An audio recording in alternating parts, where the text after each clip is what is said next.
आमच्या उल्हास माझा न्यूज चॅनलला सबस्क्राईब करा, बेल आयकॉन दाबा आणि पहा उल्हास माझाच्या बातम्या सर्वात आधी आपल्या मोबाईल स्क्रीनवर. दरवर्षी आम्ही तिरंगा रॅली इथे काढत असतो या भागामध्ये आणि प्रत्येक वेळी पोलीस प्रशासनाला त्याच्याबद्दलची माहिती दिलेली असते. पोलीस प्रशासनाला जर कधी असं वाटलं की काही प्रॉब्लेम आहे किंवा काय, तर पोलीस प्रशासनही आम्हाला बोलवत असतं, त्याच्यावरती चर्चा करण्यासाठी आमंत्रित करत असतं. पण यावेळी 168 ची नोटीस आमच्या वरती बजावली गेली आणि ही जी रॅलीच काढायची नाही अशा पद्धतीचं या नोटिसीत सांगण्यात आलं.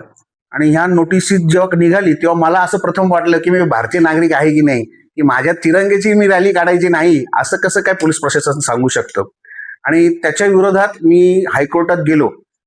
हायकोर्टात आज त्याची सुनावणी झाली आणि हायकोर्टामध्ये जेव्हा त्यांना विचारलं की तुमचा से द्या याच्यावर, तर हायकोर्टात त्यांनी त्यांची घेतलेली नोटीस ही विड्रॉल केली आणि मला जी परमिशन होती, मी मागितलेली परमिशन ती दिली.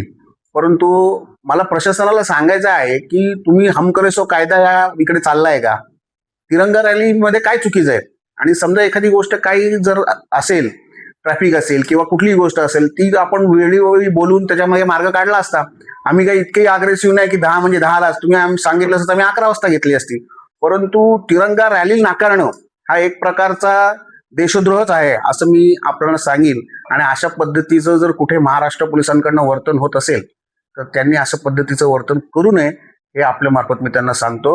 आजचा विजय हा आमचा आहे आणि न्यायालयाने दिलेला जो विजय आहे त्याच्यात तरी आम्ही समाधानी आहे. धन्यवाद. त्यांचं असं म्हणणं आहे की 1999 साली ठाणे सीपींनी जे काही त्यांना सांगितलं त्या लेटरची कॉपी सुद्धा त्यांना मी मागितली, परंतु आजतागायत त्यांनी दिली नाही. आज पण माणूस पाठवला होता, परंतु त्यांनी ती कॉपी देण्याचं तेवढं हे दाखवलं नाही आणि आज कॉपी नाही मिळाली. पण त्याचं दाखला देऊन त्यांनी सांगितलं की बाबा अशा पद्धतीची पारंपरिक निवडणुका तुम्ही पारंपरिक ज्या काही मिरवणूक आहेत तुम्ही काढू शकत नाही आणि तुम्ही 168 जी तुम्हाला मी नोटीस काढलेली त्याच्यामुळे तुम्ही ही नोटीस काढू नका. परंतु मला समजलंच नाही की त्यांना काय म्हणायचं होतं आणि काय नाही. पण न्यायालयाने त्यांना सांगितलं आहे की काय त्यांचं म्हणणं आहे. न्यायालयात ते मला फोनवरती सुद्धा बोलले की तुम्ही नका करू, परंतु न्यायालयात त्यांनी नोटीसच विड्रॉल केली. याच्यावरनं त्यांना त्यांच्या दिलेल्या नोटीसीबद्दल किती आत्मीयता होती आणि किती कन्सर्न आहे हे त्याच्यातून आम्हाला समजलेलं आहे. पुन्हा सांगतो, आम्ही समाधानी. उद्या रॅली बाजे गाजे के साथ रॅली निघणार.